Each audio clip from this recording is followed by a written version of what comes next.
Good morning. Ninth के सामाजिक विज्ञान के क्लास में आपका स्वागत है। और सामाजिक विज्ञान के अंतर्गत सबसे पहले हम लोग भूगोल का अध्ययन करेंगे। तो आइए हम शुरू करते हैं।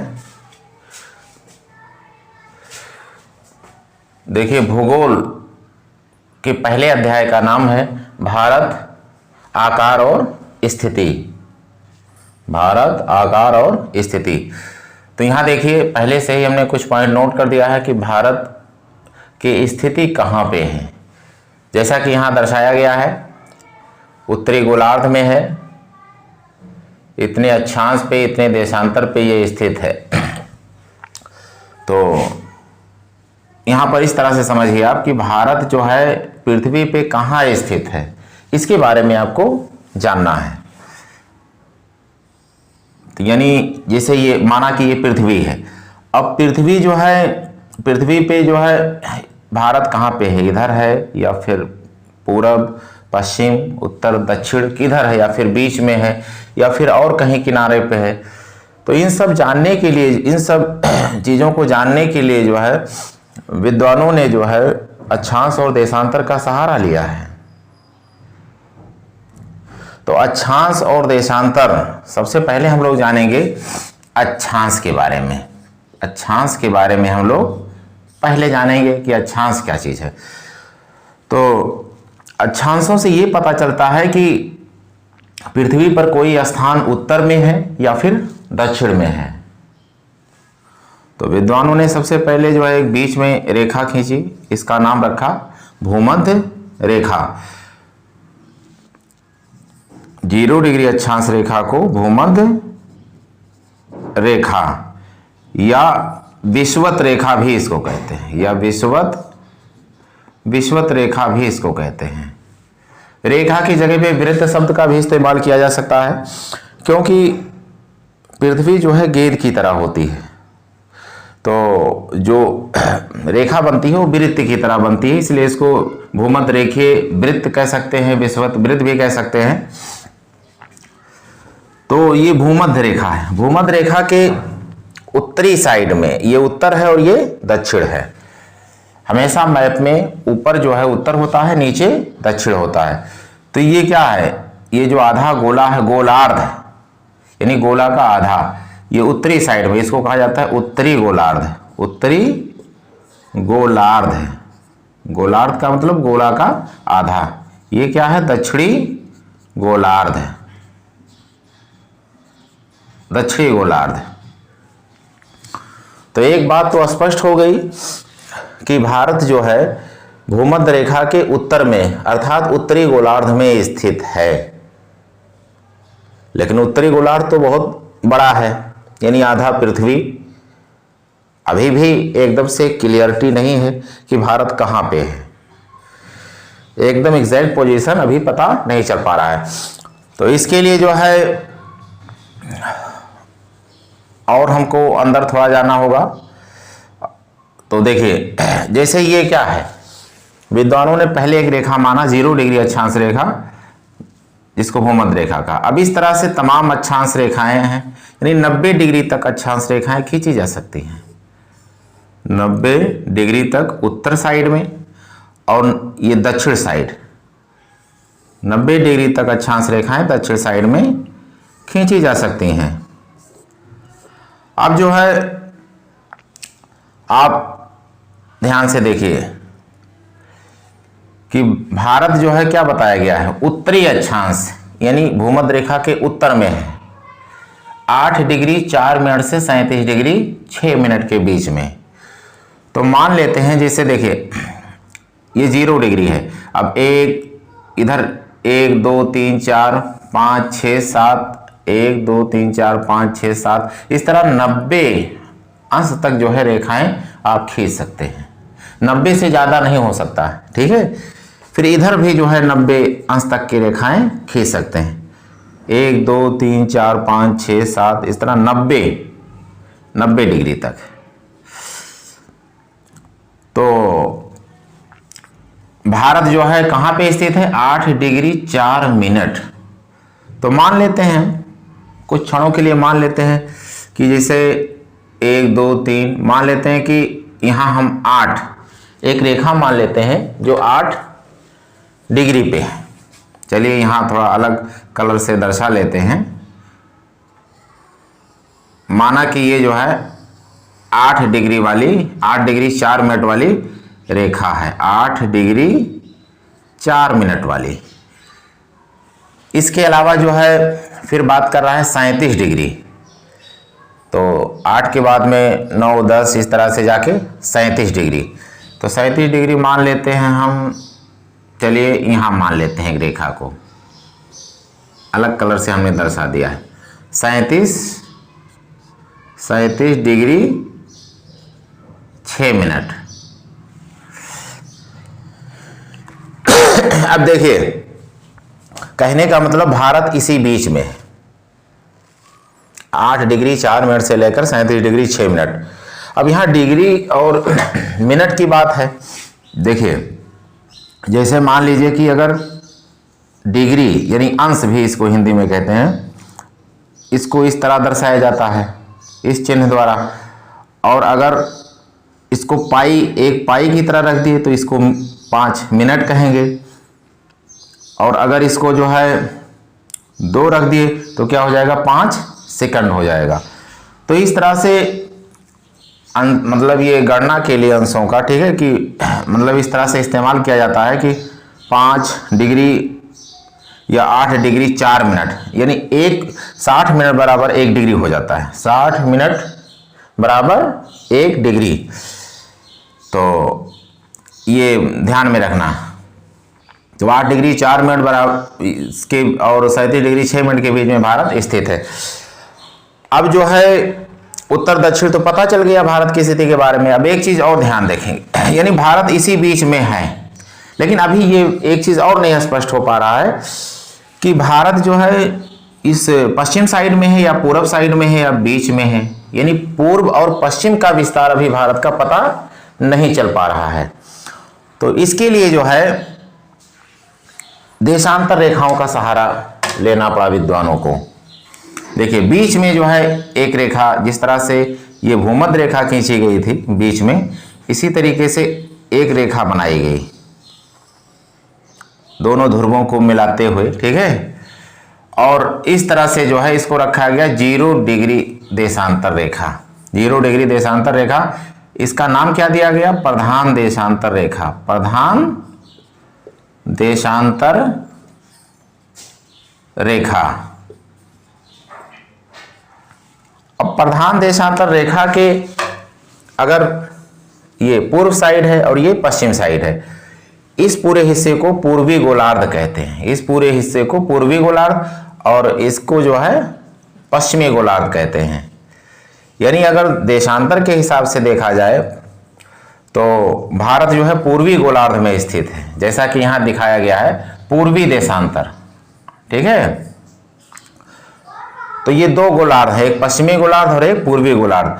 अक्षांशों की दृष्टि से भारत जो है उत्तरी गोलार्ध में है और देशांतरों के हिसाब से भारत पूर्वी गोलार्ध में स्थित है। तो यहाँ पे जो है यानी उत्तरी गोलार्ध और पूर्वी गोलार्ध, इस तरह से आप ध्यान रखना कि देशांतरों के हिसाब से भारत पूर्वी गोलार्ध में स्थित है, जबकि अक्षांशों के हिसाब से भारत उत्तरी गोलार्ध में स्थित है। ये पूर्वी गोलार्ध और ये पश्चिमी गोलार्ध।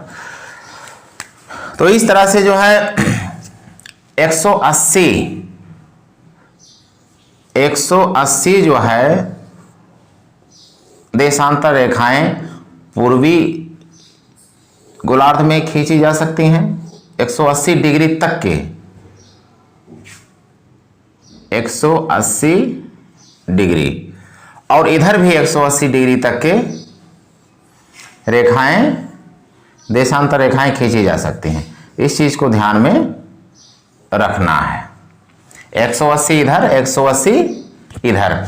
अब देखिए भारत कहां पे स्थित है, भारत कहां पे स्थित है। तो लिखा है 68। अब देखिए यहां से 0 है, ये 0 से जो है 1 2 3 4 5 6 7 इस तरह से 180 पहुंच जाएगा। फिर इधर काउंट करोगे, यहां से 1 2 3 4 5 6 7 180, जो लास्ट देशांतर रेखा होगी वो 180 डिग्री पे होगी, इधर भी 180 डिग्री पे होगी। तो अब क्या कह रहा है कि भारत जो है 68 डिग्री 7 मिनट से 97 डिग्री 25 मिनट पूर्वी देशांतर के बीच स्थित है। तो मान लेते हैं 1 2 3 4, मान लेते हैं ये 68 है, मान लेते हैं एक रेखा, इसको मान लेते हैं हम 68 डिग्री 7 मिनट वाली रेखा, 68 डिग्री 7 मिनट वाली रेखा, और यहां पे मान लेते हैं 97 डिग्री 25 मिनट वाली रेखा, 97 डिग्री 25 मिनट वाली रेखा। क्योंकि किस लिए हम कह रहे हैं, क्योंकि यहां पूर्वी देशांतर लिखा हुआ है, यानी पूरब में ही, यानी ये जो प्रधान देशांतर रेखा है भारत, इसके पूरब में यानी पूर्वी गोलार्ध में, इसको पूर्वी गोलार्ध भी कह सकते हैं या पूर्वी देशांतर कह सकते हैं। तो भारत जो है कहाँ पे स्थित है, देखिए यहाँ अब क्लियर हो गया। अब ये क्लियर हो गया कि पश्चिम में नहीं बल्कि पूर्व में इतने देशांतरों के बीच में भारत स्थित है। ये यानी भारत का जो स्थिति है वो इसी के बीच में, इसी के बीच में ही भारत बसा हुआ है। अब एग्जैक्ट पोजीशन पता चल गया। यानी अक्षांश देशांतरों का एक ये महत्वपूर्ण काम है कि किसी स्थान का पता बताना।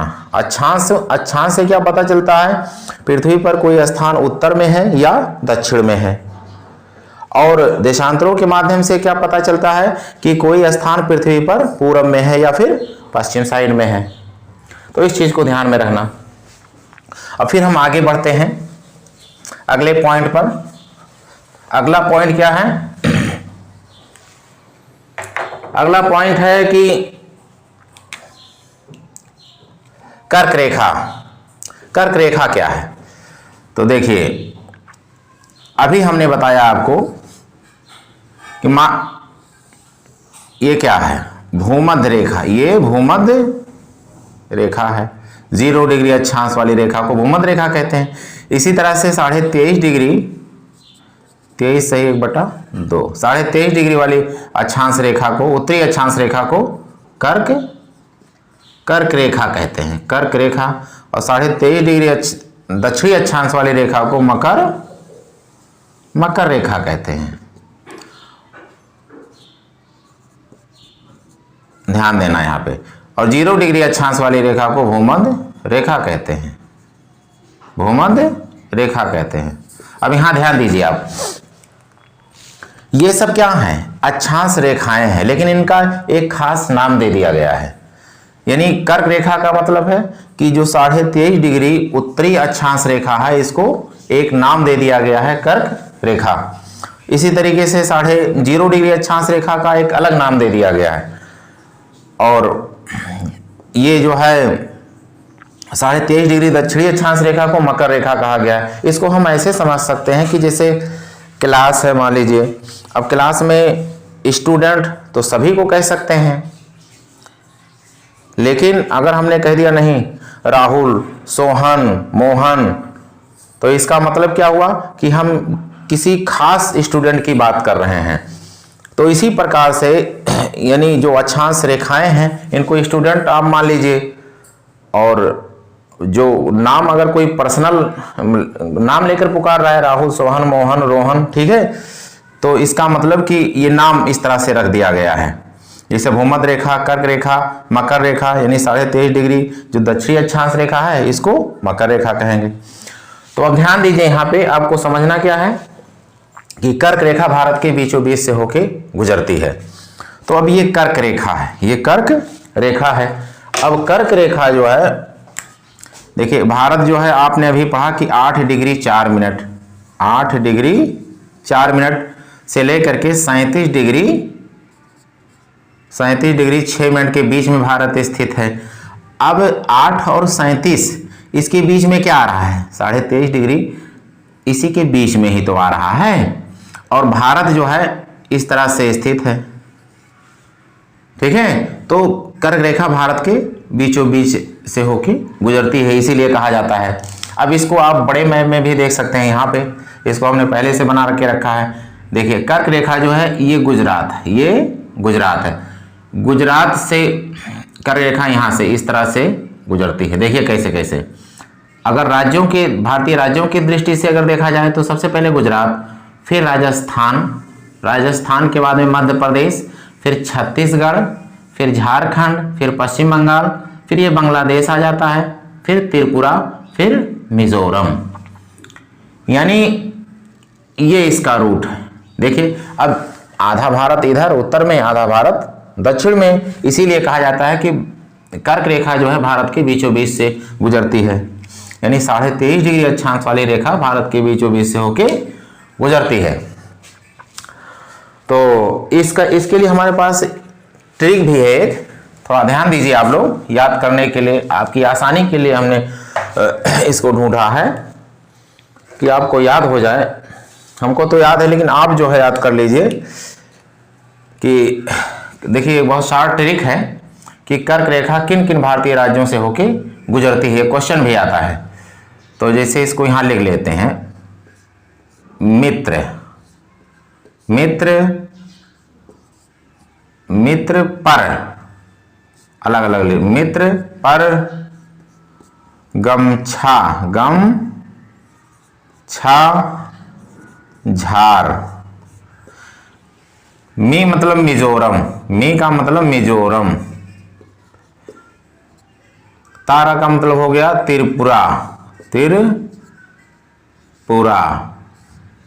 पा का मतलब पश्चिम बंगाल, रा का मतलब राजस्थान, राजस्थान हो गया ये, गा का मतलब गुजरात, गा का मतलब गुजरात, मा का मतलब मध्य प्रदेश, छा का मतलब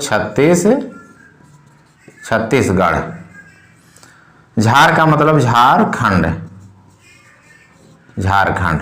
तो इस तरह ट्रिक के माध्यम से बहुत ही सरल ढंग से आप इसको मतलब याद कर सकते हैं, कोई दिक्कत नहीं आएगी आपको।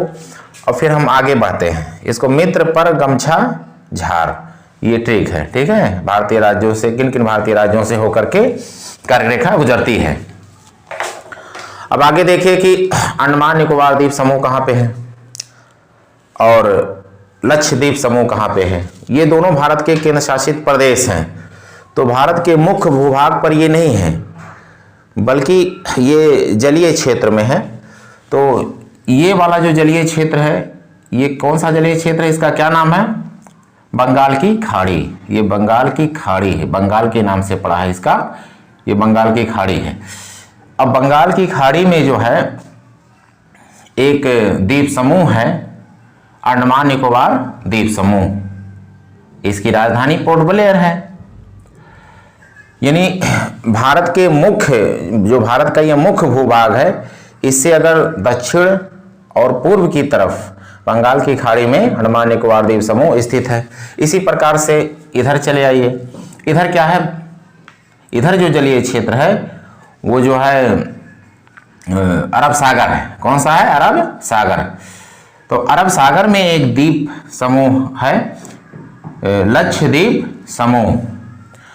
तो इसको इस तरह कह सकते हैं कि भारत के मुख्य भूभाग के दक्षिण पश्चिम साइड में जो है अरब सागर में लक्षद्वीप समूह स्थित है। इसकी राजधानी कवरत्ती है। इसके बारे में आगे हम थोड़ा डिटेल में चर्चा करेंगे। फिलहाल अभी यहाँ जानिए कि बंगाल की खाड़ी में अंडमान निकोबार द्वीप समूह है और अरब सागर में लक्षद्वीप समूह है। अगला पॉइंट देखिए, इंदिरा बिंदु। इंदिरा बिंदु, इंदिरा बिंदु क्या है? देखिए अंडमान निकोबार द्वीप समूह में इंदिरा बिंदु ये सबसे लास्ट, सबसे दक्षिणी स्थान है भारत का। इंदिरा गांधी के नाम पर इसको इंदिरा बिंदु या इंदिरा पॉइंट, बिंदु की जगह पे पॉइंट शब्द भी, इंग्लिश में बिंदु को पॉइंट कहते हैं, ठीक है। इंदिरा पॉइंट या फिर इंदिरा बिंदु जो सब, तो ये द्वीप समूह है। क्या है ये? द्वीप समूह। द्वीप समूह का मतलब है कि बहुत सारे द्वीप, यानी अंडमान निकोबार द्वीप समूह बहुत से द्वीपों से मिलकर बना है, इसको क्या कहते हैं? द्वीप समूह। इसी प्रकार से लक्षद्वीप समूह, ना कि किसी एक द्वीप की बात कर रहे हैं। जब समूह जुड़ गया तो मतलब बहुत सारे द्वीप की बात कर रहा है। तो लक्षद्वीप में भी बहुत सारे द्वीप हैं और अंडमान निकोबार द्वीप समूह में भी बहुत से द्वीप हैं, तो इनको एक नाम से अंडमान निकोबार द्वीप समूह कहते हैं। द्वीप का मतलब आप जानते हैं कि मतलब ऐसा स्थलखंड जो चारों तरफ जल से घिरा हो।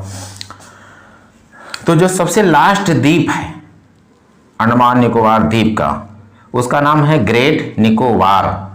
तो ग्रेट निकोबार में ही सबसे जो लास्ट स्थल है, सबसे लास्ट गांव, इसका नाम है इंदिरा बिंदु। तो इंदिरा बिंदु जो है, अगर इस तरह से सवाल आता है कि भारत का सबसे दक्षिणी बिंदु कौन सा है, सबसे दक्षिणी, यानी ये क्या है आपका कन्याकुमारी, ये आपका कन्याकुमारी है जो 8 डिग्री 4 मिनट पे स्थित है।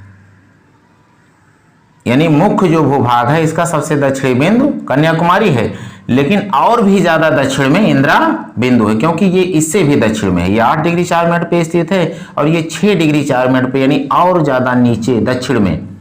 तो आप जब इस तरह से क्वेश्चन आएगा कि सब भारत का सबसे दक्षिणी बिंदु, तो आप बताओगे इंदिरा बिंदु है। और अगर मुख्य भूभाग का सबसे दक्षिणी बिंदु, तो आप बताओगे कन्याकुमारी है। मुख्य भूभाग का सबसे उत्तरी बिंदु इंदिरा काल है। तो ध्यान में रखना कि जैसे क्वेश्चन इस तरह से भी पूछ सकता है कि भारत का सबसे दक्षिणी अक्षांश 8 डिग्री 4 मिनट, इस पे क्या है, कन्याकुमारी यहाँ पे है। भारत का सबसे उत्तरी अक्षांश 37 डिग्री 6 मिनट, यहाँ पे कौन सा जगह है लद्दाख में, इंदिरा काल। ठीक है, ये जगह का नाम है इंदिरा काल, इसको ध्यान में रखना। भारत इस तरह से पूछ सकता है कि भारत का सबसे ये पूर्वी देशांतर 97 डिग्री 25 मिनट, भारत का सबसे पश्चिमी देशांतर 68 डिग्री 7 मिनट। ये भारत का सबसे पश्चिमी देशांतर है गुजरात में। अब ये क्या है, भारत का सबसे पूर्वी देशांतर है। तो ध्यान रखना, अभी आगे फिर बात करेंगे।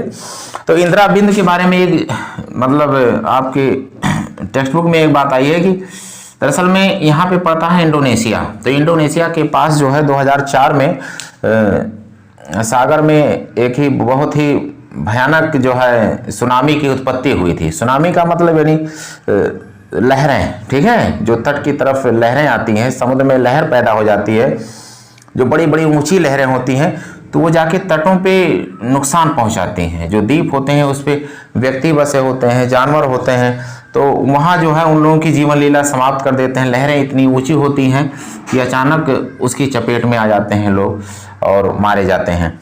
तो इस तरह से इंदिरा बिंदु जो है ये नज़दीक था। सुनामी की जहाँ से उत्पत्ति हुई थी, इंडोनेशिया ही पास में पड़ता है, बहुत ज़्यादा दूर नहीं है, इससे बिल्कुल पास में है। इसके बाद में इंडोनेशिया की शुरुआत हो जाएगी, सुमात्रा, जावा और इसके अलावा बोर्नियो इधर पड़ता है, बाली, बहुत सारे द्वीप पड़ते हैं उसके। तो यानी यहीं पास में उत्पत्ति हुई थी, इसलिए इंदिरा बिंदु में बहुत भयानक तबाही हुई थी और जो है सब पूरी तरह से जलमग्न हो गया था ये गांव। अब आगे देखते हैं भारत और आकार। भारत और आकार के बारे में देखते हैं। भारत और उसका आकार क्या है। तो देखिए भारत का आकार क्या है, 32,87,263 वर्ग किलोमीटर। ये क्या है, भारत का क्षेत्रफल है। अब इसको आप याद रखेंगे, 32,87,263 वर्ग किलोमीटर, यानी वर्ग किलोमीटर है ना, क्योंकि इसको वर्ग में नापा जाता है, ये क्षेत्रफल है। तो इस तरह से ये संपूर्ण भारत का क्षेत्रफल कुल मिला जुला के है, ठीक है, इसको ध्यान में रखेंगे। 2.4%, ये क्या है, विश्व के कुल भौगोलिक क्षेत्रफल का 2.4% हिस्सा भारत के पास है। इसका अर्थ क्या है, इसका अर्थ ये है कि जैसे पूरे पृथ्वी का क्षेत्रफल 51 करोड़ वर्ग किलोमीटर है, पूरे पृथ्वी का क्षेत्रफल कितना है, 51 करोड़ वर्ग किलोमीटर है, जिसमें लगभग 36 करोड़ वर्ग किलोमीटर सागर महासागर है, ठीक है, यानी जलीय भाग है, जल ही जल है, 36 करोड़ किलोमीटर, 36 करोड़ वर्ग किलोमीटर, और जो है और लगभग 15 करोड़ वर्ग किलोमीटर स्थल मंडल है। स्थल मंडल का मतलब यानी महाद्वीप, द्वीप। तो ये जो 15 करोड़ वर्ग किलोमीटर है लगभग में है, ये 15 करोड़ किलोमीटर से रियल में थोड़ा सा कम आता है, लेकिन फिर भी ये आंकड़ा याद करने के लायक है सरल भाषा में। तो 15 करोड़ वर्ग किलोमीटर जो है इसी का 2.4% हिस्सा भारत के पास है। यानी भूभाग जो है 2.4% ही है। विश्व का जो कुल भौगोलिक क्षेत्रफल है उसका 2.4%, यानी 2.5% भी हमारे पास जमीन नहीं है। और हम लोगों की आबादी कितनी रह रही है दुनिया की? 17.5% आबादी भारत में निवास करती है और दुनिया की जो जमीन है उसका 2.4% ही हमारे पास भूभाग स्थित है। यानी आबादी के मामले में हम आगे हैं और भूभाग के मामले में कम है। ठीक है, यानी भूभाग हमारे पास कम है, इस चीज को ध्यान में रखना है आपको। अब आगे देखिए क्या कह रहा है। कह रहा है कि भारत की स्थल सीमा रेखा की लंबाई कितनी है। स्थल सीमा रेखा क्या है और समुद्री तट रेखा की लंबाई कितनी है। तो स्थल सीमा रेखा क्या है, देखिए, यानी सीमा पे जहां पे समुद्र नहीं है, ठीक है, इधर सब क्या है, इधर पाकिस्तान है जिसके बीच में कोई सागर इस तरह से नहीं है। ठीक है, इधर क्या है, थोड़ा सा अफगानिस्तान से भी टच होता है इधर सीमा, चाइना है, इसके अलावा फिर नेपाल है, भूटान है, ये म्यांमार है और ये बांग्लादेश है। इन सब देशों के साथ में हमारी स्थलीय सीमा लगती है। ठीक है, और कुल मिला के स्थलीय सीमा की अगर लंबाई देखी जाए तो कितना है, 15,200 किलोमीटर। 15,200 किलोमीटर ये टोटल स्थलीय सीमा की लंबाई है, जिसमें सबसे ज़्यादा बांग्लादेश की सीमा है। यानी बांग्लादेश चूंकि ज़्यादा कटा फटा है और 3 तरफ इसके भारत है। देखिए, पश्चिम साइड में, उत्तर साइड में और ये पूर्व साइड में, ये 3 तरफ भारत से घिरा हुआ है और तमाम जगह कटा फटा होने की वजह से इसकी जो लंबाई है, सीमा है, वो ज़्यादा हो जाती है। 4,000 से भी किलोमीटर से भी ऊपर है अकेले। तो अब टोटल मिला के 15,000 है, सबसे ज़्यादा इसकी है। ठीक है, इस चीज़ को ध्यान में रखना है आपको। अब इसमें जो है तट रेखा क्या चीज़ है। तट रेखा मतलब है कि जहाँ सागर है, जैसे इधर अरब सागर है, ये बंगाल की खाड़ी है, तो ये देख रहे हैं आप गुजरात। अब गुजरात के साथ में इधर समुद्र यानी अरब सागर जुड़ा हुआ है। ठीक है, और गुजरात के बाद में फिर महाराष्ट्र आता है, फिर इधर सागर ही है, फिर गोवा है, फिर कर्नाटका है, फिर केरल है, फिर तमिलनाडु है, आंध्र प्रदेश है, उड़ीसा है, पश्चिम बंगाल है। ठीक है, ये सब राज्य जो है मतलब समुद्र के किनारे हैं, यानी ये तट रेखा है भारत की। इसको क्या कहते हैं, समुद्री तट रेखा। तो एक तो मुख्य भूभाग हो गया, मुख्य भूमि की तट रेखा की लंबाई, और इसमें लक्षद्वीप समूह जो है और ये सब द्वीप समूह, अंडमान निकोबार द्वीप समूह, अगर इन दो, इसकी भी अपनी तट रेखा है, इन द्वीपों की भी अपनी तट रेखा है, तो कुल मिला के भारत के संपूर्ण तट रेखा की लंबाई 7,516.6 किलोमीटर है। ये भारत के संपूर्ण तट रेखा की लंबाई है। अब अगर केवल मुख्य भूमि की तट रेखा की लंबाई बात की जाती है तो 6100 किलोमीटर है। कितना है, 6100 किलोमीटर। लेकिन अगर संपूर्ण इन द्वीपों को भी जोड़ दिया जाता है तो 7,516.6 किलोमीटर है। इसको आप ध्यान में रखेंगे। फिर आगे देखते हैं कि अच्छा, सबसे ज़्यादा समुद्री तट रेखा की लंबाई किस राज्य की है, तो गुजरात राज्य की है। सबसे ज़्यादा समुद्री तट रेखा की लंबाई किसकी है, गुजरात राज्य की है। क्योंकि गुजरात कटा फटा है तो इसलिए ज़्यादा इसकी लंबाई जो है, सीमा की लंबाई ज़्यादा हो जाती है। फिर आगे आप देखेंगे अगला पॉइंट आप देखेंगे वलित पर्वत। वलित पर्वत, वलित का मतलब मोड़दार पर्वत। तो ये भारत का उत्तर पश्चिम, यानी उत्तर पश्चिम, उत्तर और उत्तर पूर्व साइड में भारत के नवीनतम वलित पर्वत है। क्या है, नवीनतम वलित पर्वत। उत्तर पश्चिम, उत्तर और उत्तर पूर्व साइड में भारत के क्या है, नवीनतम वलित पर्वत है। वलित पर्वत का से आशय क्या मतलब, ये हिमालय की बात कर रहा है। किसकी बात कर रहा है, हिमालय की बात कर रहा है। तो हिमालय जो है कैसा पर्वत है, एक वलित पर्वत है। वलित, देखिए पर्वत भी कई तरह के होते हैं। जब पर्वतों के बारे में बात आएगी तो उसके बारे में डिटेल बात करेंगे। लेकिन आप यहाँ इतना जान लीजिए कि जब आप मतलब पर्वत भी कई प्रकार के होते हैं उत्पत्ति के आधार पे भी। जैसे मान लीजिए ज्वालामुखी से निर्मित जो पर्वत है, ज्वालामुखी पर्वत कहा जाता है। भ्रंशन क्रिया के फलस्वरूप जो पर्वत की उत्पत्ति होती है, भ्रंशोत पर्वत या ब्लॉक पर्वत उसी को कहते हैं। या अगर वलन प्रक्रिया के फलस्वरूप जो मतलब जो पहाड़ बनते हैं, जो पर्वत बनते हैं, उनको क्या कहा जाता है? वलित पर्वत। तो ये हिमालय जो है वलन प्रक्रिया के फलस्वरूप इस पर्वत का निर्माण हुआ है, इसलिए इसको वलित पर्वत कहते हैं। अब वलन प्रक्रिया क्या है?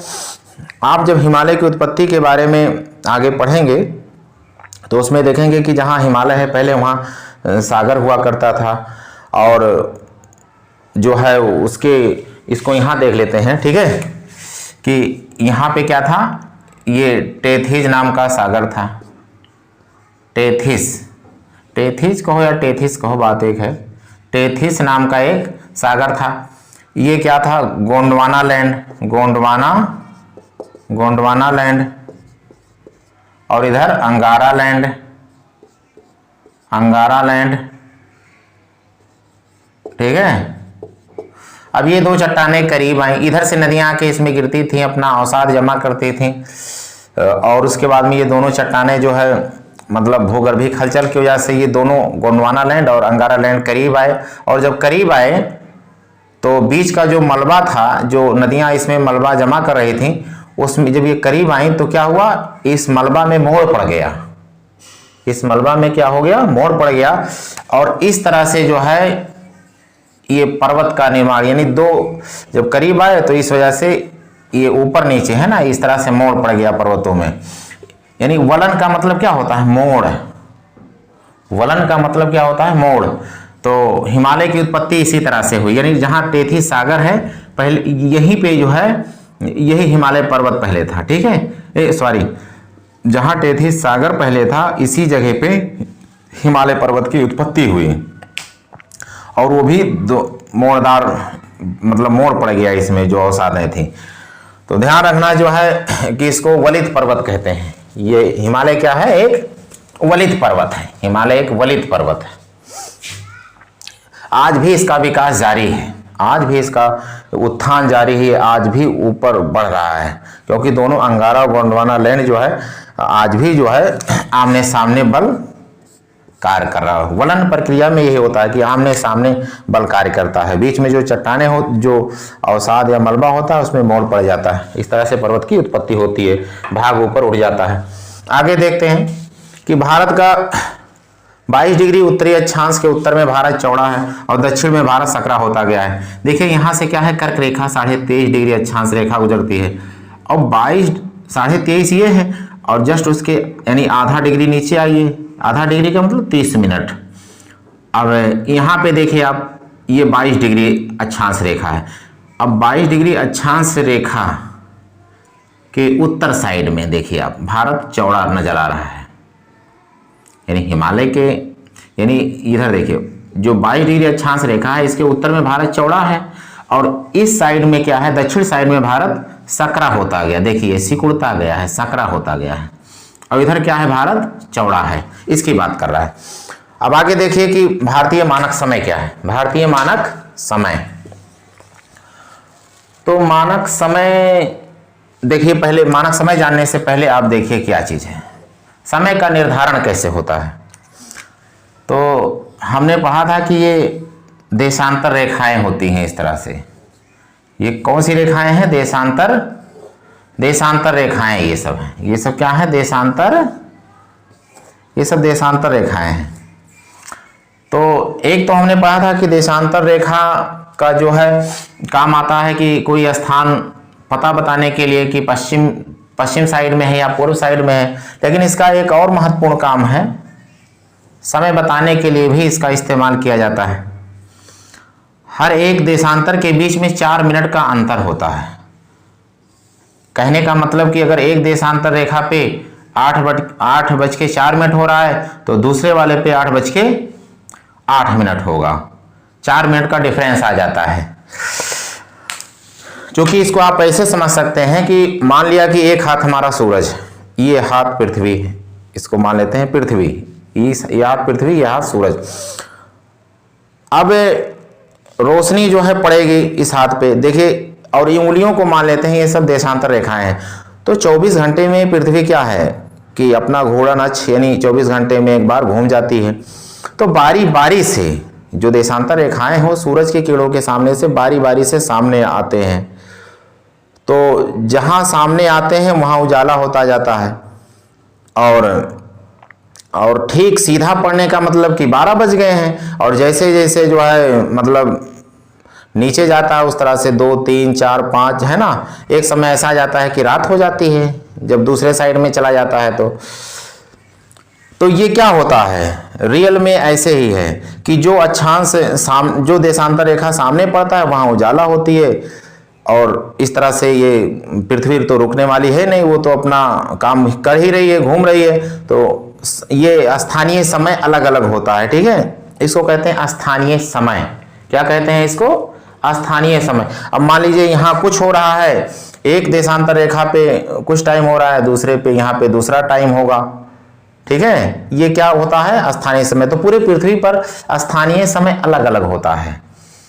ऐसे हमारे देश में भी इसको ऐसे एग्जाम्पल के द्वारा समझ सकते हैं कि ये देखिए क्या है, अरुणाचल प्रदेश है, ये क्या है, गुजरात है।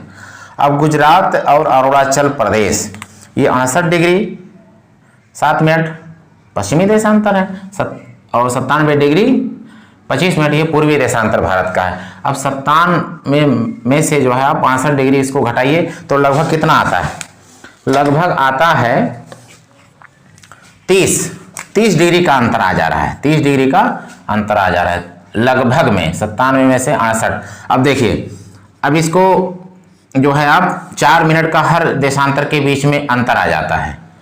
अब इसमें तो देखिए आप, ये 4 मिनट, तो 4 से 4 × 12 यानी 120 मिनट का अंतर आ जाएगा। यानी अरुणाचल प्रदेश और गुजरात के बीच में 120 मिनट, 120 मतलब मिनट मतलब 2 घंटा, 2 घंटे का डिफरेंस आ जाता है अरुणाचल प्रदेश और गुजरात में।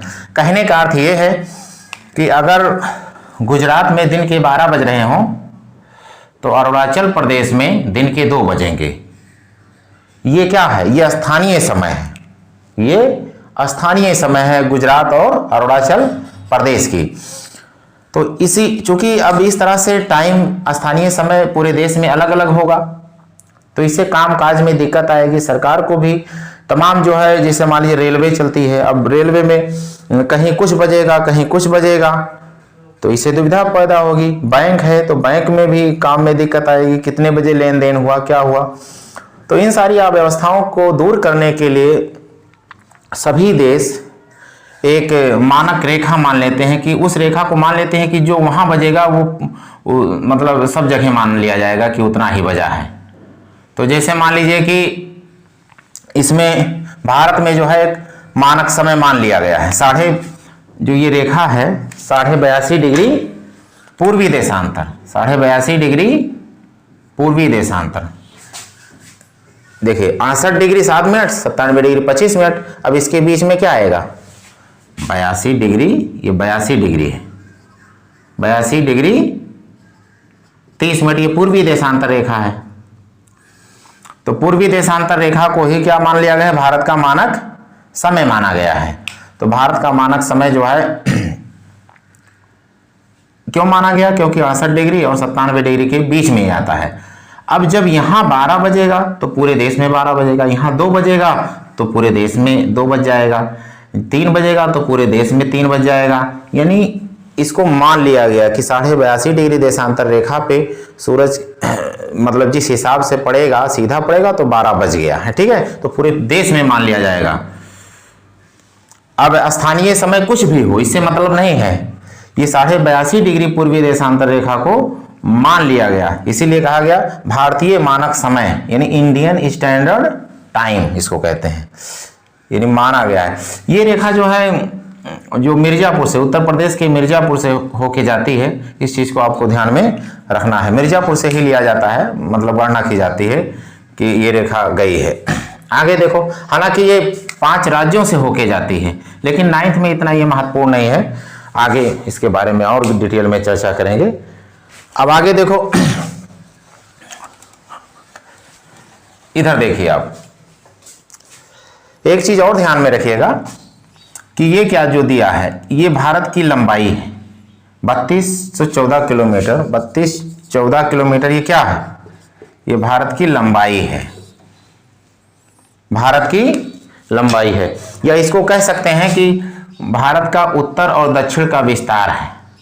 उत्तर दक्षिण विस्तार कितना किलोमीटर है? 3214 किलोमीटर ये है, 3214 किलोमीटर ये है। और भारत का जो है चौड़ाई कितना है? 2933 किलोमीटर। 2933 किलोमीटर भारत की चौड़ाई है। यानी गुजरात से लेकर के और अरुणाचल प्रदेश, यानी भारत का पश्चिम से पूर्व की का जो विस्तार है वो कितना किलोमीटर है? 2933 किलोमीटर। तो ये चीज आप ध्यान में रखना। एक पॉइंट और बाद में आ जाती है कि दिन और रात की अवधि में अंतर, ये क्या है? देखिए, सब जगह दिन रात जो है बराबर नहीं होते हैं।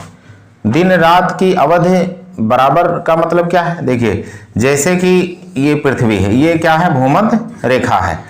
तो भूमध्य रेखा पे जो स्थान है वहां पर तो दिन रात बराबर होगा, यानी 12 घंटे का दिन होगा, 12 घंटे की रात होगी। लेकिन जैसे जैसे उत्तर जाएंगे या दक्षिण जाएंगे तो दिन रात बराबर नहीं होगी। यहाँ दिन रात बराबर क्यों होता है? क्योंकि सूरज की किरणें बराबर पड़ती रहती हैं। तो भूमध्य रेखा पे ध्यान रखिए कि हमेशा दिन रात बराबर होते हैं। और जैसे जैसे आप उत्तर या दक्षिण में जाओगे दिन रात की अवधि में अंतर आना शुरू हो जाता है। और ध्रुवों पे जाके तो ये हाल हो जाता है कि 6 महीने का दिन 6 महीने की रात, ये ध्रुव है, ये उत्तरी ध्रुव, ये दक्षिणी ध्रुव। उत्तरी ध्रुव और दक्षिणी ध्रुव पे 6 महीने का दिन और 6 महीने की रात हो जाती है। यानी 12 घंटे का दिन 12 घंटे की रात वाला सिस्टम खत्म हो जाता है। अब जैसे हमारे इधर आप देख लीजिए उत्तर भारत में कि जाड़े के दिन में क्या होता है कि रातें बड़ी हो जाती हैं, दिन छोटा हो जाता है। गर्मी में देखिए कि दिन बड़ी हो जाती है, रातें छोटी हो जाती हैं। तो ये चीज है। अब देखें यहाँ पे जैसे मान लीजिए कि 8 डिग्री 4 मिनट, इससे नीचे भूमध्य रेखा, ये 0 डिग्री वाली, यहाँ वाली रेखा, ठीक है, ये वाली रेखा। अब 0 डिग्री, अब इस तरह से 1 2 3 या 8 डिग्री 4 मिनट पे यहाँ भारत का मुखभूमि का दक्षिणी अक्षांश है। अब इसमें जो है क्या है कि यहाँ कन्याकुमारी है। तो चूंकि ये भूमध्य रेखा के निकट है तो यहाँ पे कम डिफरेंस देखने को मिलेगा। दिन रात की अवधि में बहुत ज्यादा अंतर देखने को नहीं मिलेगा क्योंकि ये भूमध्य रेखा के निकट है। लेकिन अब यहाँ जैसे जाओगे तो जैसे ये लद्दाख है, ठीक है, कश्मीर, इधर कश्मीर, ये लद्दाख, पहले ये एक ही प्रदेश था जम्मू कश्मीर, अब इसके 2 हिस्से हो गए हैं। तो ये ऊपर वाला हिस्सा लद्दाख है, ठीक है। तो इसमें क्या है कि दिन, अभी कश्मीर में ज्यादा दिन रात की अवधि में अंतर देखने को मिलेगा। तो आज इतना ही, और जो कुछ बाकी बचा है उसको हम अगले वीडियो में आपको बताएंगे। और जय हिंद, जय भारत।